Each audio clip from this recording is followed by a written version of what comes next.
Um, this is my attempt at doing a lecture for section 2.1. It's going to be a bit on the long side. This section's one of the longer sections in chapter 2. All the lectures will be probably equivalently dull, so don't expect anything that's going to keep you awake. So you should definitely have whatever caffeine or whatever you need to get you going this morning.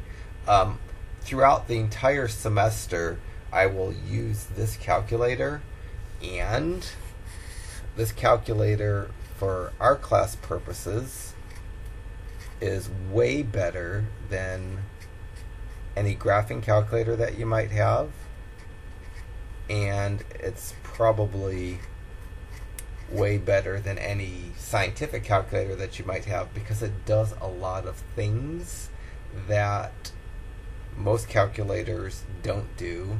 And it's under $20 you should be able to pick this calculator up for. And so since it's so early in the semester, you want to go ahead and get this calculator. They don't sell it everywhere. I've seen it at Costco before, but it kind of comes and goes there. I know they carry it at Office Mart, carry it at Walmart. You can get it on Amazon. But at some point you're going to want to have this exact calculator that I have here on this display. And you can tell it's a Casio calculator. This is a model number. It's silver, under $20. It's not a graphing calculator. The Casio graphing calculators, the display would be quite a bit bigger than this. And you don't have to know how to do a thing on this calculator. I'll show everything that you are going to need for this class. We'll have to be able to turn it on and off. On is easy because there's just an on button in the upper right hand corner, and when you get the on button on, you need to be able to shut it off. On the AC button, above the AC button, written in this kind of, I don't know, yellowy mustard color, if you hit the shift button in the upper left hand corner and the AC button, it will shut it off. So at some point sooner than later you should get this calculator, just so you can get used to working it. And I'm going to start. So in order to do the first few problems in chapter 2, we have to understand some things about fractions and zeros that you might not remember. So before I get into fractions with zeros, I'm going to write down 3 problems that all have the same answer. They're all division problems written in different forms. So when I have a division problem, I could use a fraction bar, I could use a division sign, or use a division bar. So all of these ask me to divide 6 divided by 2. And for each one of them, it's not terribly impressive to know the answer is 3. What's going to help is if you look at the problem a little differently than we might normally. So the answer to each one of these, it's not x equal to 3, it's just 3. There's no x in this problem, so it's just, this reduces to the number 3, regardless of how the division problem is represented, whether it's as a fraction with a division sign or the division bar. They all have the same answer. And those you could just look at and probably know the answer. I can do the top 2 versions on this calculator. I don't know how to do that sort of division. So on this calculator, just to get you warmed up to this calculator, if I want to enter a fraction, the fraction key is right under the calc key, right over the minus in the parentheses. So if I hit that fraction key, I'll see a fraction blinking at me, and I could type the number 6. That gets me the numerator. And this replay button, if I just use my down arrow and type the number 2, I've produced something that looks just like what I see. And if I hit enter, it gives me the answer is 3. Similarly, I can do 6 divided by 2. I don't need to clear what's on my screen. I could just type the number 6, then the divide sign, and then the 2. I have something that looks just like that, and I get 6 divided by 2 is 3. This I don't know how to do. I don't know how to do that version of a fraction, so I won't attempt to show it. If you didn't have a calculator, you probably just intuitively knew the answer was 3. But that's not going to help when we get to the zero problems. So when I look at these problems, I can think of any division problem as a multiplication question. The question that I answered is, what number? The answer is 3, but the question that I can think of when I see a fraction is what number times the denominator times 2 equals the numerator 6. So this fraction, when I just looked at it and knew the answer was 3, I didn't think, well, this is asking me the question, what number times 2 is equal to 6? But that really is a question that this is asking me. It's asking me 2 times what number equals 6, and the answer to that question is 3. That's not terribly interesting. What's going to be more interesting is when I change the numbers in the fractions to zeros. And when that happens, more students than not get confused in what to write, even like in the calculus level. So again, these are all fraction problems.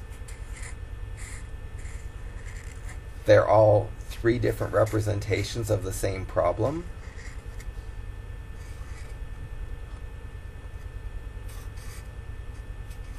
Two of the 3 I can do on my calculator. If I didn't have my calculator handy, some students just don't know what to write. So in order to know what to write for an answer if you don't have your calculator, you have to know the question that's being asked. And any fraction that asks the question, what number times the denominator is the numerator? So the question that I need to think of when I simplify this is, what number times the denominator 0 equals the numerator 5? And all of these, because they're different representations of the same question, they're all asking the question, the denominator 0 times what number equals the numerator? And if you said the answer was 5, you'd be wrong, because then you'd be saying, if I change this x that I've made up to a 5, you'd be saying that that's a true statement. And 0 times 5 isn't equal to 5. 0 times 5 is 0. If you said the answer to this was 5, you'd be wrong, because when I put it into this statement that's equivalent to the problem, I get a false statement. Similarly, if you said the answer was 0, so the answer to this is not 5. Similarly, the answer to this is also not 0, because if you consider the question that's being asked, the denominator 0 times what number is the numerator 5, if I change that x to 0, I'd have 0 times 0 equal to 5, and that would also leave me with 0 equal to 5. So that's also not a correct answer to this fraction, reducing this fraction. In fact, there is no correct answer, because no matter what I would change these x's to, the left side's always going to be 0. So for this particular fraction, the answer to this, how do each one of these 3 reduce, we say it's undefined, because there is no number I can multiply by the denominator 0 to get 5, because any number that I can multiply by the denominator 0, I get 0 back. So for each one of these 3 representations of the same problem, the answer that's best is undefined.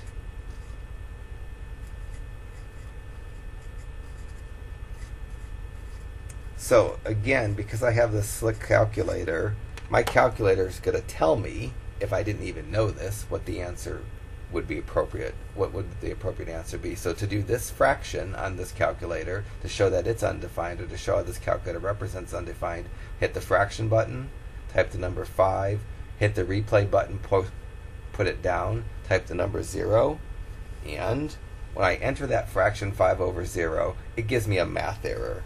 It doesn't say undefined, but that's kind of this calculator's representation of an undefined answer. So I'm going to hit the AC button, all clear, to cancel this. I'll do the second one because I can do that as well. I'll do 5 divided by 0, and they get the same error mistake, math error again. So for this particular problem, 5 divided by 0, this undefined would be the best thing I could write if I had that come up anytime during the semester. It turns out that the numerator doesn't matter so much. Like if I had the problem 7 divided by 0, which is the same as 7 divided by 0, or 0 into 7.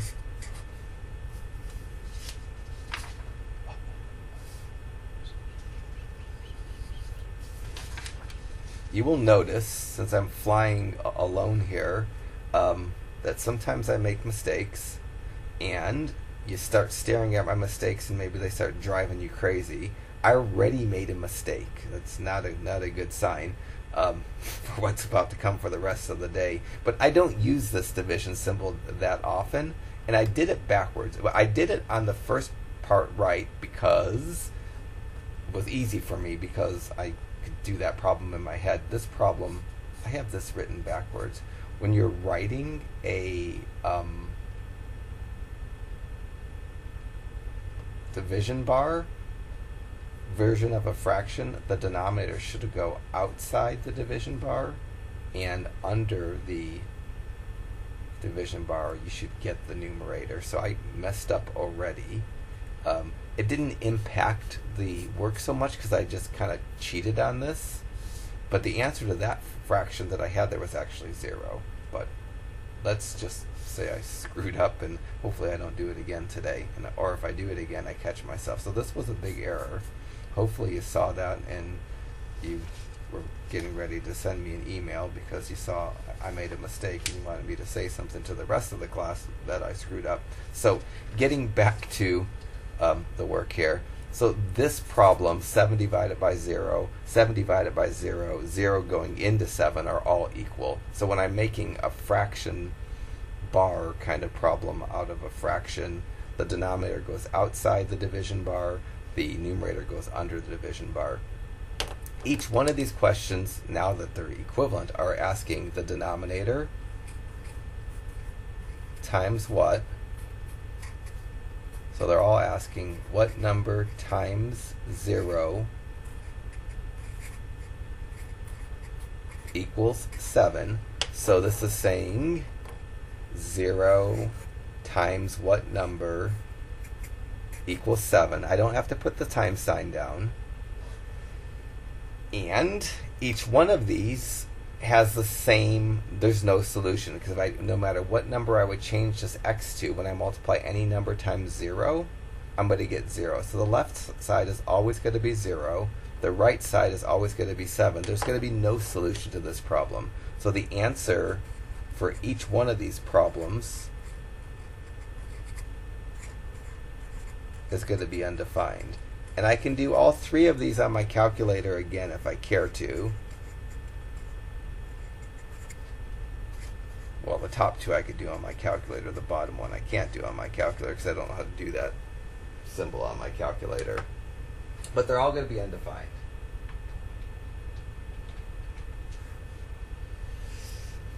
So I can't do, I mean, I can do thousands of these, but hopefully by just doing 2 fractions with 0 in the denominator, or 0 to the right of the division sign, you can kind of see where I'm going. So in general,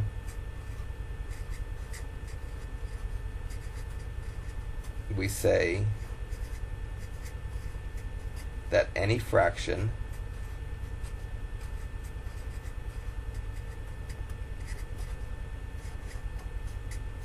with a 0 to the right of the division sign or equivalently in the denominator. And for this chapter, this is kind of more important. The zeros in the denominator is undefined.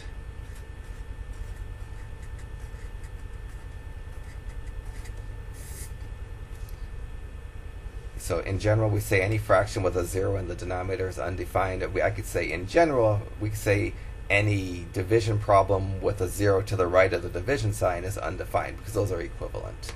So that's one place the zero can go. It could be stuck in the denominator, it can be stuck outside a division sign, or it could be after a division sign or outside a division bar. I forget what these bars are called because I don't teach 082 and I don't remember. So still not in the handout. There's three other problems that are equivalent. This problem, 0 divided by 3. This problem is also 0 divided by 3.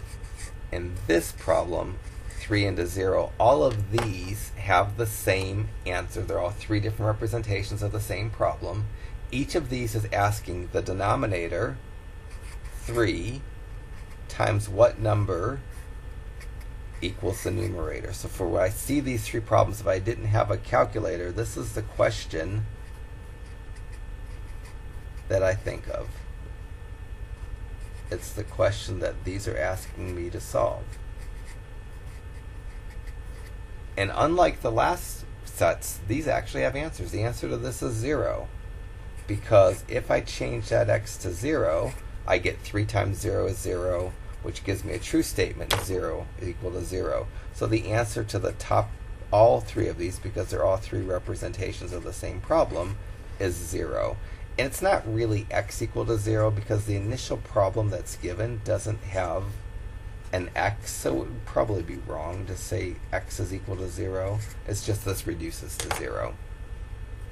Again, if I pulled my calculator out and tried to do these, the top version, I clear the AC button to get my screen cleared, hit the fraction button, type the 0, down, 3, and hit enter. It tells me it's 0.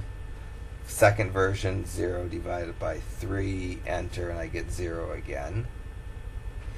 Let me do one more with a 0 in the numerator. One more group of problems. So if I did something like this, 0 over 2, or 0 divided by 2, or 2 goes into 0. I literally have to go back to make sure I'm not doing this backwards because I just don't do this that often. So each one of these is asking the question, what number times the denominator 2 equals the numerator 0. So each one of these is asking 2 times what number equals the numerator 0.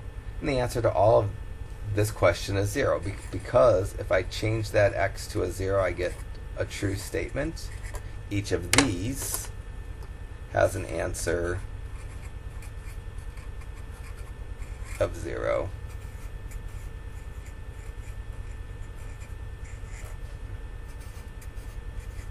So all three representations, if I've written them all correctly, they're all equal to 0. And so now I should generalize. And I'm only going to generalize the top version because that's the version that's going to be important for this chapter. So I'm going to say, in general, any fraction with 0 in the numerator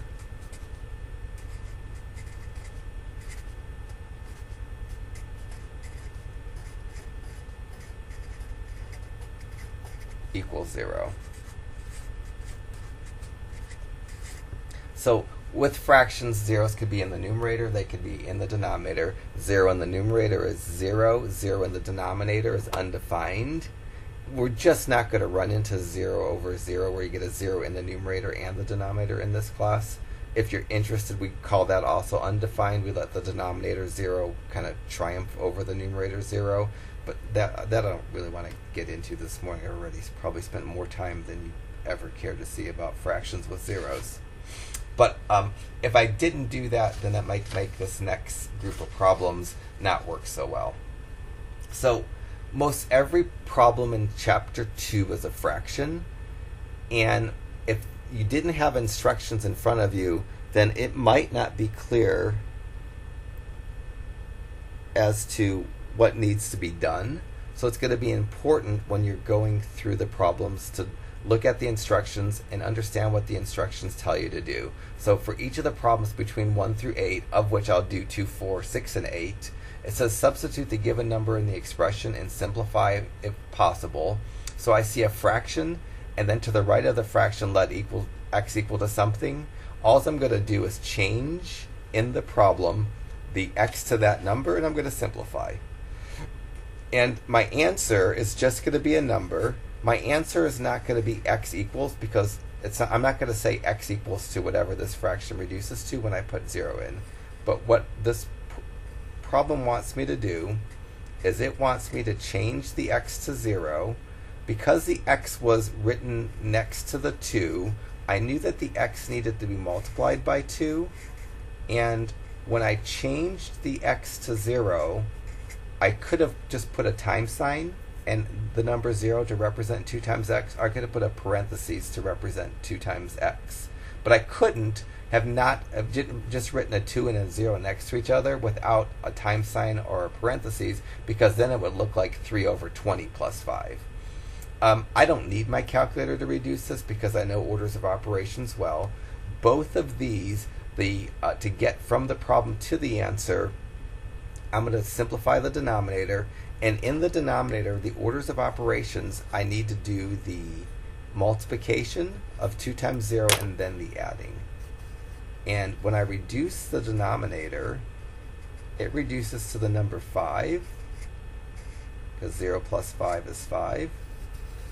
And after I get the arithmetic done, that's my answer. And it would be completely wrong to say x equal to 3/5 because x is 0. So it would be wrong. On a test, I probably wouldn't take off points if you said x equal to 3/5. That's not right. It's x equal to 0. It would probably be more correct to say y equal to 3/5, because usually when you plug an x in, you get a y out. Although in this particular problem, that's probably even stretching it to be true. But it would be probably more correct to say y equal to 3/5 if you had to throw a letter into the answer. But there is no letter needed for the answer. Again, might as well get good at this calculator. So I'm going to enter this version of the problem just because it has a parentheses and it's easy for me to do. So I'm going to hit my fraction bar. I'm going to go 3 down 2 and then parentheses 0. So I'm using the parentheses above the 9, and then plus 5. Notice I messed up, so I'm going to hit the delete key, change that 6 to a 5, and hit enter, and the calculator tells me it's 3/5 perfectly. So my calculator, if I'm not good with arithmetic, will save me a lot of mistakes. That's all there was to do for problem 2. In fact, 4, 6, and 8 aren't going to be hardly any different. There's no factoring that really needs to be done, even though some of the problems have factoring that can be done. It's pointless to do the factoring because the instructions just say evaluate when x is a certain letter, and that's all I'm going to do. So in problem 4, I could just do that to change the x to 4. If I want to, I could put the x in the numerator in a parentheses. Turns out that if that 4 was a negative number, that this version would have been required. The x would have had to have been in a parentheses in the numerator. Because the x in the denominator doesn't have an exponent or multiplication associated with it, the x in the denominator was never going to need a parentheses. Both of these are going to reduce to the same number. I want to do orders of operations to simplify this. I'll do the numerator separately from the denominator. Both numerators come out to be 16 minus 16, because 4 squared is 4 times 4. So this whole fraction reduces to, the numerator comes out to 0, the denominator comes out to 5. If I left that as my answer, I'd definitely take a point off, because you're supposed to know, if you have a fraction, you're supposed to know how to simplify it. And this is a fraction with 0 in the numerator, so this fraction reduces to 0. And again, it's not x equal to 0, because x is 4, and what I get out when I plug in 4 for x is 0. And again, y equal to 0 would be a much better answer than x equal to 0. But nevertheless, y equals 0 wouldn't even kind of be wrong. It'd be kind of odd to write, but x equal to 0 is definitely not right. All right, let me keep trudging along here. So 6, same sort of deal. I'm going to take the number that I'm asked to plug in for the letter and plug it in. And I have 4 different b's. Each of the b needs to be changed to a 6. So I'm going to go 6 minus 2, and then 6 plus 1, and then 6 minus 6, and then 2 times 6 minus 5. This is the only b that needs a parentheses, and I could have even got off not having a parentheses if I put a 2 and a times sign in a 6. But the first 3 b's that I put in, because the b's in the original problem didn't have a exponent or a minus sign or a number written in front of them, the first 3 6s that I put in, I was not even needing to put any sort of sign. So if I do the orders of operations, I need to do the parentheses first. The numerator, 6 minus 2 is 4. 6 plus 1 is 7. The denominator, 6 minus 6 is 0. And this parentheses comes out to be 7, because you get 12, which is 2 times 6 minus 5. So if I wanted to write this down and show all the algebra, this comes out to be 4 times 7 over 0 times 7. You could cancel the 7s if you care to. If you cancel the 7s, or if you don't cancel the 7s, ultimately your final answer is going to be the same. If I don't cancel the 7s, I'm going to write 28 in the numerator, 0 in the denominator, because 4 times 7 is 28, 0 times 7 is 0. If you do cancel the 7s, you're going to have 4 over 0. Regardless is if this line says 28 over 0 or if it says 4 over 0, my answer is going to be the same, because when I have a fraction with a 0 in the denominator, we say that the answer is, or that fraction is, undefined. And again, if I wanted to do this on my calculator, just because I want to get comfortable with my calculator, it's not so hard to do. Hit the fraction button, parentheses, 6 minus 2. The minus sign that I'm using when it's a subtraction is that minus sign below the division above the equal sign. When I want to enter a negative number, like if that 6 was a negative 6, I would have did negative in a parentheses and then a 6. So there's 2 minuses on this calculator. One's for subtraction, one's for entering negative numbers. The subtraction minus is above the equal sign. Making a negative number, it's above the recall below the fraction. So again, if I enter this on this calculator, I could make the problem look, more or less like it looks right here. And when I hit enter, the calculator is not going to give me undefined. It's going to give me an error, and the error message tells me that this is an undefined fraction. So math error, so I'm comfortable with my undefined being correct. Last one of these, I'm changing the x to 0. So I'm going to change this to 3 over 2 times 0. And again, if I don't want to use a times sign, I could use a parentheses. Both of these would be acceptable ways to change the x to 0. And both of these are going to reduce to the same undefined, because if I do the orders of operations, I do the multiplication first in the denominator, I get the fraction 3 over 0, and 3 over 0 is certainly undefined. And on my calculator, I can do either version, fraction 3 over 2 times 0. It's going to give me that math error again. So that's the first 8 problems. the first 8 problems were more or less there to inspire the next group of problems. So again, the instructions that keyed me into plugging a number in for x and simplifying were the instructions that told me to substitute the given number into the expression. So the substitute a number into an expression means to change the letter to a number and simplify. That I'm fairly certain is not going to make it onto the test. The next group of problems I'm fairly certain, 99.9% certain, are going to make their way onto the test, and this group of problems is 9 through 16 in this section. It comes up now and it doesn't come up again for the rest of the chapter. So this is something that it's real easy to forget when it comes time for a test. It's easy to lose points in easy problems. So the instructions for 9 through 16 are just this little sentence. It says, write the domain of the given expression using words and in interval notation.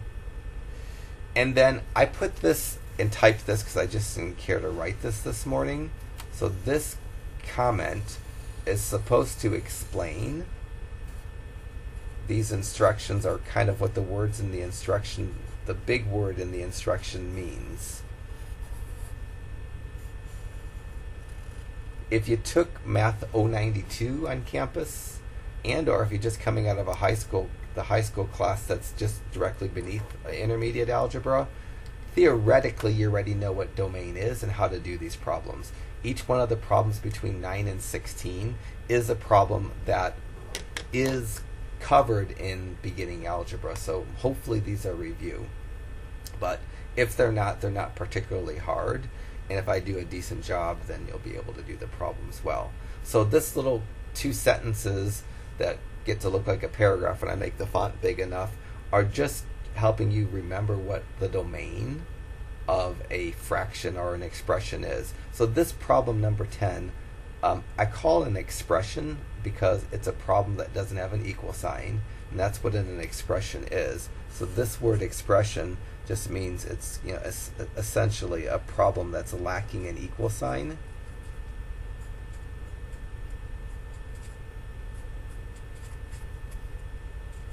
If I wrote the word equation as opposed to expression, I'd have an equal sign. So expressions, I see no equal sign in the given problem. Equations, I see equal signs.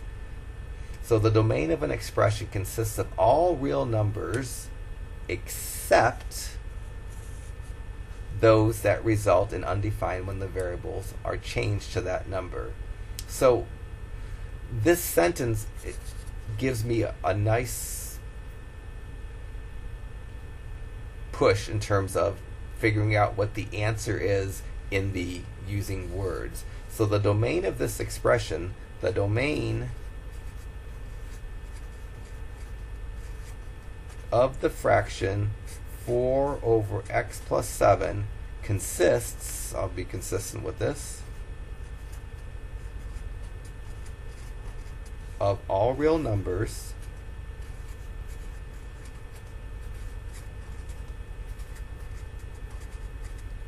except, so I've just basically written for this, the domain of this fraction consists of all real numbers except, and then after the except, the rest of the sentence, I'm going to change to the numbers that are relevant to this problem.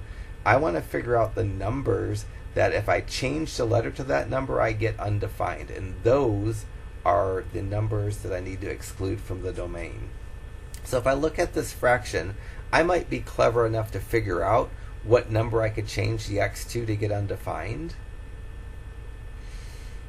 And that's the number I need to exclude from the domain. So hopefully you're saying, yeah, I know the number that I need to exclude from the domain because I know the number that I could change x to get undefined. So what I need to find is what number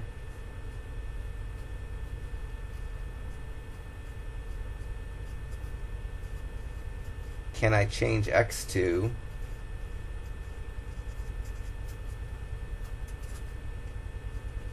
and get undefined. That's the number that needs to be excluded from the domain. Hopefully most of you know that number is -7, because if I plug -7 in for x, you get 4 over -7 plus 7. If you simplify that, you get 4 over 0, and that's undefined. So for this problem, the domain of the fraction 4 over x plus 7 is every number except those that result in undefined when the variables change to that number. -7 is the only number I can plug in for x to get undefined. So this would be an appropriate way to answer number 10. So this is the domain written in words. And it's the way I generally like writing the domain. And what this sentence tells me when I read it, it tells me if I take the number -7 and plug it in for the x into this expression, I'm going to get undefined. And it also tells me if I pick any number other than -7 and plug it in for x, I'm going to get something other than undefined. I'll probably get a fraction, but it's not going to be undefined. Like if you plugged in 1 for x, you'd get 4 over 8, because 1 plus 7 is 8. 4 over 8 is 1/2. It's not undefined. I know that any number other than -7, if I plug it in for x and I simplify, I'm going to get something that could be really unpleasant to look at, but it's not going to be undefined. So this is the beginning of getting problem 10 answered correctly, because it says write the domain of the expression using words, which I've done, and then it says and in interval notation, which I haven't done. I'll have to sneak that onto another piece of paper. So the second paragraph here, it's probably just to emphasize to explain how the first paragraph or sentence relates to fractions. It says for fractions, the numbers that are not part of the domain are numbers that make the denominator 0. That's what I showed here. The number -7 is the number that makes the denominator 0. If I change the x to -7, the denominator becomes 0, and it causes the whole fraction to be undefined. So I'm 2/3 done with this problem in that I've written the domain using words. I'm going to finish up the problem writing the domain in interval notation, which is a little bit trickier. So to finish problem 10 up, because it asks for the domain written in words, and it wants the domain written in interval notation. To write a domain in interval notation, which is the second part of what's required in number 10, I usually do this. I create a number line so to help me get the rest of the answer.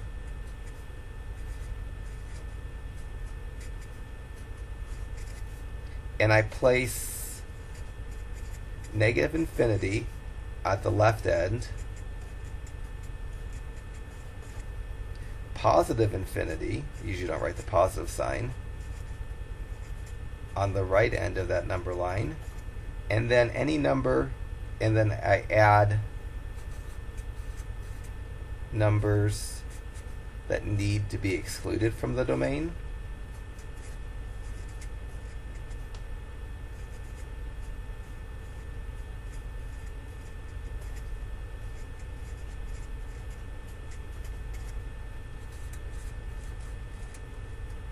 So for this problem, if I wanted to write the domain in interval notation, I'm going to write a number line. On the far left end, I'm going to put -infinity. On the far right end, I'm going to put positive infinity. I don't really need the positive sign if the number with the symbol without a sign implies positive. And then I need to put anything that needs to be excluded. The only number that needs to be excluded from the domain is -7. So I created a number line. I placed -infinity on the left end, positive infinity on the right end, and I added the number -7 that needed to be excluded from the domain. And now I'm going to create intervals that are kind of implied. So this kind of breaks the number line up between negative infinity and negative 7, and then negative 7 into infinity. So it kind of segments the number line into pieces. Above the symbols that I put in, I'm going to put round parentheses. And inside those parentheses, I'm going to put the numbers that are right under them. So the domain for this fraction written in interval notation consists of the interval from negative infinity to negative 7 and the interval from negative 7 to infinity. Usually when you're writing the domain in interval notation, which is something a mathematician would like to read, but a non-mathematician would have not a lot of use for, you usually put a U symbol between the individual parentheses, and this means union or. To a mathematician, they would glance at this. Round parentheses exclude a number from the domain, so negative 7 is excluded from the domain, but no other number bigger than negative infinity, less than positive infinity is excluded from the domain. So this is a mathematically elegant way to show that negative infinity, the domain is all real numbers except negative 7, because negative 7 is being excluded by these round parentheses. If there were square brackets all of a sudden, then the negative 7 wouldn't be excluded. This is interval notation for me isn't really important. You don't do a lot of interval notation in college algebra. It picks up again in calculus. So if you're going to calculus, interval notation gets to be a little important to be comfortable with. If you're topping out in this class or college algebra or college math, it's not so important. So that's everything there was to do for number 10. I'm going to move on to number 12 and kind of maybe come up with more of an algorithm strategy. So in general,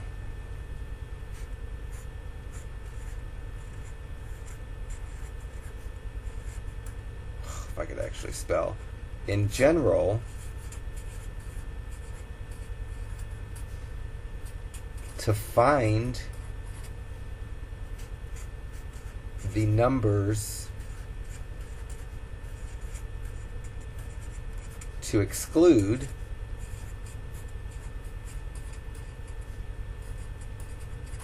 from the domain of a fraction, I do the following.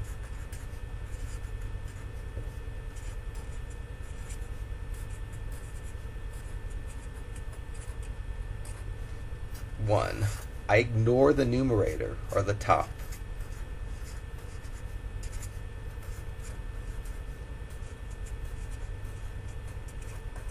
Because I'm trying to find the numbers that I can plug in for x to make the fraction undefined. The only way a fraction is undefined is when the denominator is 0.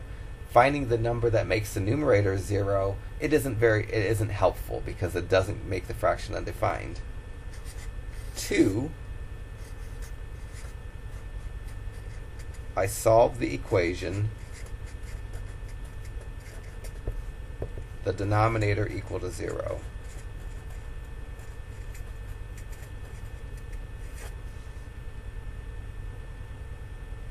And then 3, I write my answer. And because the instructions ask for 2 forms of the answer, every answer is going to start off looking like this. The domain written in words, I'm going to write this. The domain of the fraction in this problem, x minus 3 over x minus 4, is all real numbers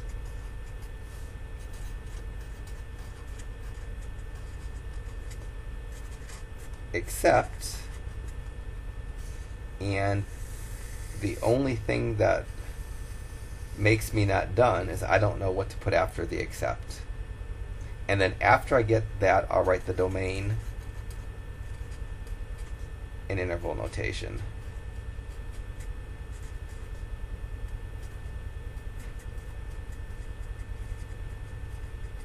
And to get the domain in interval notation, I'll do the number line strategy. So for this particular problem, the algebra to get the number that's going to fill in my answer is minimal. I ignore the numerator. I look at the denominator, x minus 4. I set the denominator equal to 0. And I solve for x. Because there's no square, I don't need to factor. I add 4 to both sides. When I add 4 to both sides, I get the number that needs to be excluded from my domain, which is 4. That's half the answer. That's the domain written in words. To get the domain written in interval notation, because it asks for interval notation, I create an interval. At the far left edge of the interval, I write a negative infinity. At the far right edge of the interval, I put a positive infinity. And somewhere between the infinities, I put the number 4. And then I parentheses, parentheses, parentheses, parentheses to capture that 4. Now I can write the domain in interval notation by just plugging the numbers up into the parentheses that are under it. So the intervals I'm going to have is an interval from negative infinity to 4, and an interval from 4 to infinity. And again, normally when we have multiple intervals, we put our union symbol, which means or, between them. And again, on the interval notation, it's just, for me, not that big of a deal. When we get to a test, I'm real flexible, and I'll accept if you're more comfortable just doing the top version. I'm completely content with it. You don't need to show me the bottom version. So if you worked ahead of me and you had the number 3 in your answer, so if you had if you had both the numbers 3 and 4 or just the number 3, you're wrong. So 4 belongs in my answer.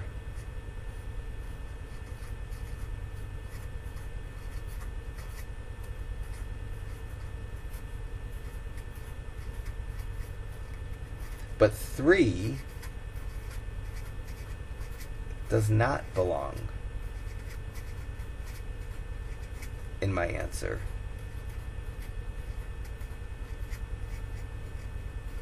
Why is that? 4 belongs in my answer because if I change the x to 4, I get 4 minus 3 over 4 minus 4, which is 1 over 0. And any fraction that has a 0 in the denominator is undefined. The only numbers that I show in my answer are the numbers that when I change the letter to that number, I get undefined. So 4 definitely belongs in my answer because when I change the x to 4, I get undefined. But 3 doesn't belong in my answer because if I plug in 3 for x, I get 3 minus 3 over 3 minus 4, which is 0 in the numerator, negative 1 in the denominator. Any fraction that has 0 in the numerator is equal to 0. 3 doesn't belong in my answer because for a number to belong in my answer, when I change the x to that number, I have to get undefined. When I change the x to 3, I didn't get undefined, I got 0, and 0 is not an undefined number. So the important part here, to avoid getting that 3 into your answer, I just completely ignored the numerator x minus 3. And the only algebra I did was with the denominator. Alrighty, keep going. It would be nice if you could work ahead of me on this more complex problem, but if you can't, you can just work with me. So again, I'm going to find the domain of this. In general, what I'm doing for this problem isn't what I would generally do, but because the instructions say find the domain, I know when I'm asked to find a domain and I'm given a fraction without an equal sign, I know I ignore the numerator.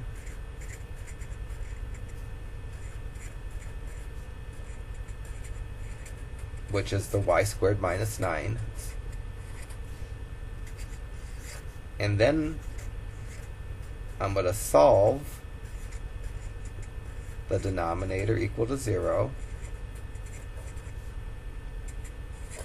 So that's case, I'm going to solve y squared minus 6y minus 7 equal to 0. And then I'm going to write my answer.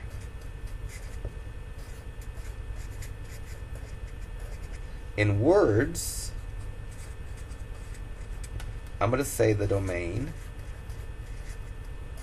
of the fraction y squared minus 9 over y squared minus 6y minus 7 is all real numbers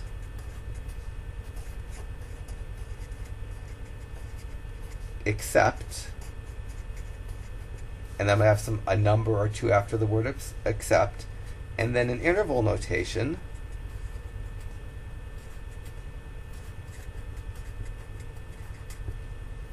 to get the answer, I'm going to create a number line that has negative infinity on one end, positive infinity on the other, and then any number or numbers that need to be excluded from the domain, I'm going to put between the infinities, and then I'm going to create intervals.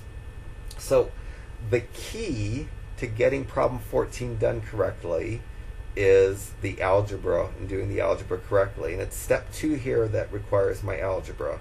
The algebra is to solve the denominator equal to 0. Because there's a square and the problem is equal to 0, I need to solve by factoring. If you haven't done factoring and you're rusty on factoring, the chapter 1 that we skip in Math 122 is where you need to be. Math 120, we have enough time to do factoring, so I cover that chapter. If you don't remember how to factor, I believe this is section 1.2 for this kind of factoring. So I know that this is moderately easy factoring in that I'm going to split the y squared between the first two parentheses. I know because the second sign is minus that I'm going to get 1 plus and 1 minus in my factoring. So the numbers that I'm going to put in at the end after the y's are my lasts. And I would generally say that these lasts need to multiply to 7. If I want to insist, they need to really multiply to negative 7. And technically they need to add to negative 6, but because they're going to have opposite signs, they're really going to subtract to negative 6. And the numbers I'm going to put in are a positive 1 and a negative 7, because 1 times negative 7 is negative 7, 1 minus 7 is negative 6. That's not quite what I do when I teach the factoring in chapter 1. In chapter 1, if this was how in that section, I have a template for the signs. So going into this, I would know that the signs are plus and minus, and my lasts have to multiply to 7 and subtract to negative 6. Still 1 and 7 are going to do that, because 1 times 7 is 7, 1 minus 7 is negative 6. Somehow you need to get the problem factored correctly, and it's always, when you're factoring a trinomial, finding how to make the numbers that multiply to last that either add or subtract to the middle. In this case, because the signs in the parentheses are opposites, or because that's a minus in front of the 7, I have to find numbers that subtract to be the middle number, and 1 minus 7 do that just fine. Factoring's not enough to get the numbers for my answer. Once I have the problem factored, I split each factor up, set each factor separately equal to 0. The y plus 1 factor is going to give me the number negative 1 to exclude from the domain. When I subtract 1 from each side, I get y equal to negative 1. The y minus 7 factor, when I solve it for y, I'm going to add 7 to both sides and get y equal to 7. So negative 1 and positive 7 are the numbers I need to exclude from the domain. And in my answer, the word answer is not hard when I have two numbers to exclude. I could say the domain of the fraction y squared minus 9 over y squared minus 6y minus 7 is all real numbers except negative 1 and positive 7, which tells me that if you plug negative 1 or positive 7 in for y and simplify, you'll get undefined. Take any number other than negative 1 and 7 and plug it in for y, you won't get undefined. The interval notation is going to be a little more complicated, because I'm going to get another interval because there's another number to exclude.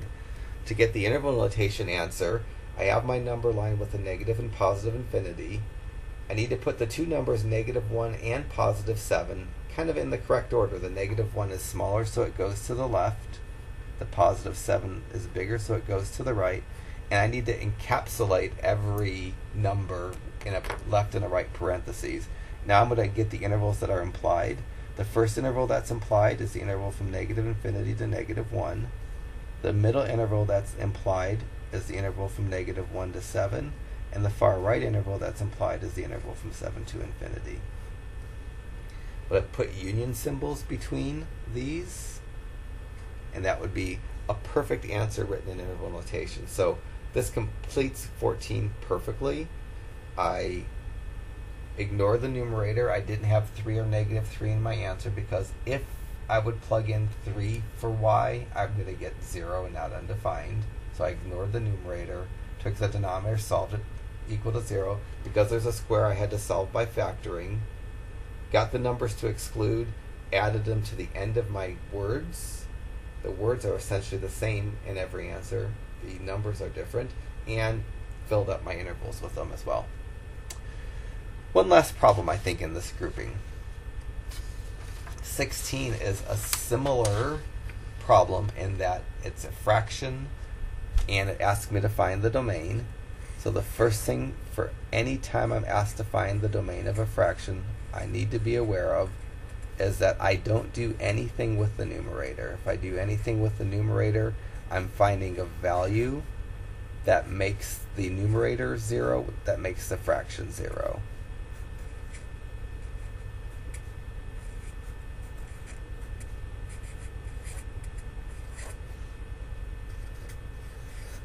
I know that the algebra that I need to do is I need to find out where the denominator is equal to 0.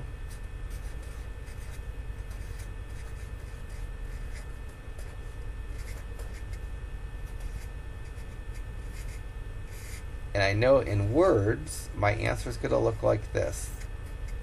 The domain of b squared minus 2 over b squared plus 9b plus 20 is all real numbers